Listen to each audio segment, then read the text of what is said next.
Hello,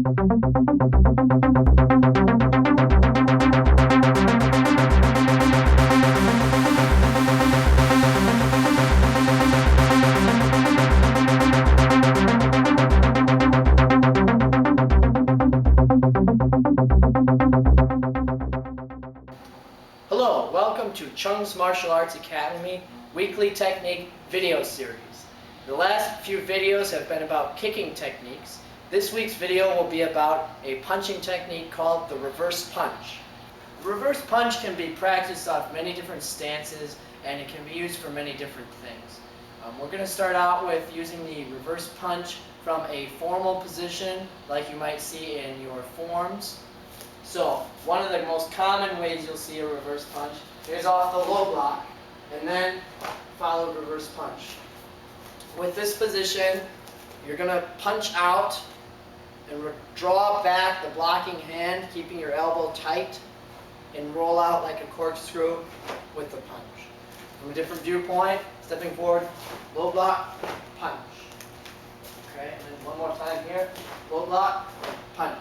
It can also be done off a high block, reverse punch, or many other different applications.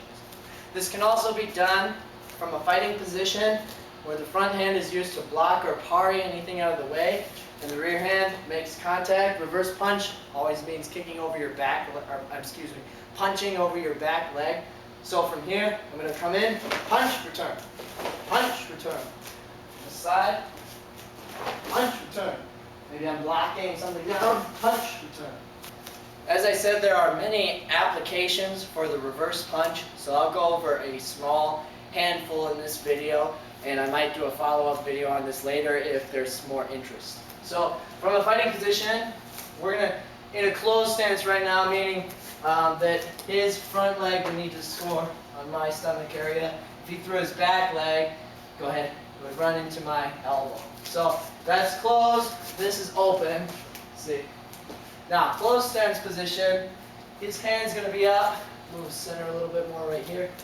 His hand's going to be up to defend his face, so I don't want it there, especially if I want to throw a reverse punch. Now, if I'm throwing this punch out, he's probably going to block with that hand, right? So it's going to be hard to get in. I'm going to use this as either a feint or as a capturing motion, and then get it out of the way and move in for the reverse punch. You can also use this if he throws that hand to get off center. So go ahead, throw the hand, and I get off center from the body, and then throw towards the head. Or if he steps in and throws a big shot straight up, I can get down and throw the reverse punch just like you'd see in a form here. Okay. I can also do this from the outside, so go ahead and step in, punch with your left hand. From here, I'm going to block out. That keeps him in an area where he's more exposed and it's harder for him to hit me. His body's open, the side of his head's open, and if he wants to hit me, he's got to twist in an awkward way right now. Okay, so if I go on the inside, so punch with this hand, here, I've got to deal with that hand blocking my punch or hitting me in the face. If I go to the outside, punch here, then all I have to deal with is keeping this arm here so that he has to twist awkwardly. Right? I can punch to several different areas. Those are some of the applications for the reverse punch. So let's go ahead and do one step here. Low block. Ha! Ha! Inside, reverse punch. And low block. Ha! Ha! Outside, reverse punch. A side note on this, a lot of people wonder why you always return the other hand. Obviously, it's going to give you more power because you're using the other side of your body. But it does tend to leave you exposed, right? In real life, you wouldn't be standing like this very frequently. Well, that's because the other hand can be simulating a grab and pull motion while this hand is striking. So if he low blocks, we'll do this from a standard one step. Go ahead and low block back. Ha! Ha! And I step back and high block from here. I can open and grab, notice I'm now in a fist, and pull this back and punch at the same time so he moves into my motion.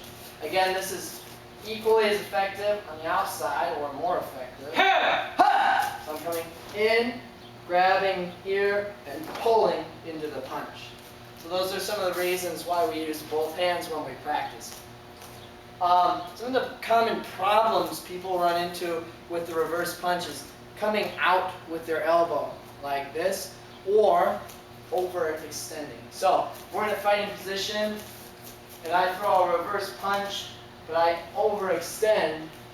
I leave myself vulnerable, so go ahead and capitalize on that. I'm going to punch and miss, right? Boom, right in the face. So I'm leaning too far in this one. I want to keep my body straight. So I'm coming in here and straight, unless some sport, karate and sport point fighting matches have people, or they allow where you're in a fighting position, go ahead and put your hands up, and to get over, you can come upward. But in traditional martial arts, we want to stay straight line. Okay, so from here, the second thing is that people tend to curve the motion. Again, relating to the follow through. Curving it, what happens? Boom, right? So I'm coming in, if he moves slightly off center, boom, bam, I get hit. That's why we want to return right away. If he blocks or if I miss, here, try and block here. Block me out of the way, however you want. Yep, there you go.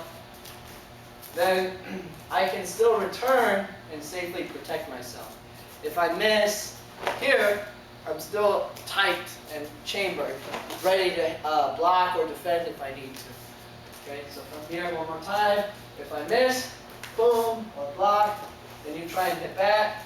I'm still ready to defend myself.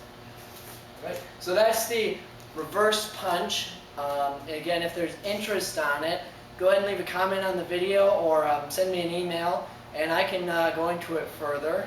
So I'll see you next time on Chung's Martial Arts Weekly Technique video series. Thank you.